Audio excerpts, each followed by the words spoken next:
Hello বন্ধুরা, তো দেখতেই পাচ্ছ এত রোদে আমি বসে আছি।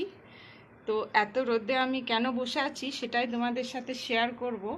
কারণটা কি, তো আজকে আমি প্রথমবার একটা জিনিস ট্রাই করব, তো দেখি সাকসেস হতে পারি নাকি, তাই ভাবলাম তোমাদের সাথেও সেটা শেয়ার করি। তো চলো দেখে নাও আমি আজকে কি করতে চলেছি। বাইরের রোদটা একবার দেখে নাও, কতটা রোদ। তো এই যে রোদের মধ্যে কড়াই রেখে দিয়েছি, এখানে তেল ঢাললাম। এখন এটা রোদের মধ্যে থাকুক, তারপর কি করছি দেখবে।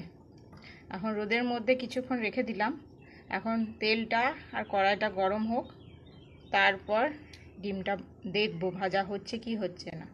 তো চলো কিছুক্ষণ পর আবার দেখা হচ্ছে। অনেকক্ষণ ধরে রোদে ছিল, এবার দেখি ডিমটা দিয়ে ভাজা হয় নাকি।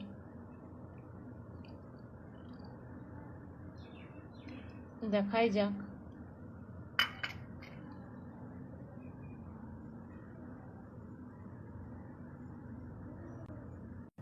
তো এই যে দেখতেই পাচ্ছ আস্তে আস্তে ডিমটা হচ্ছে।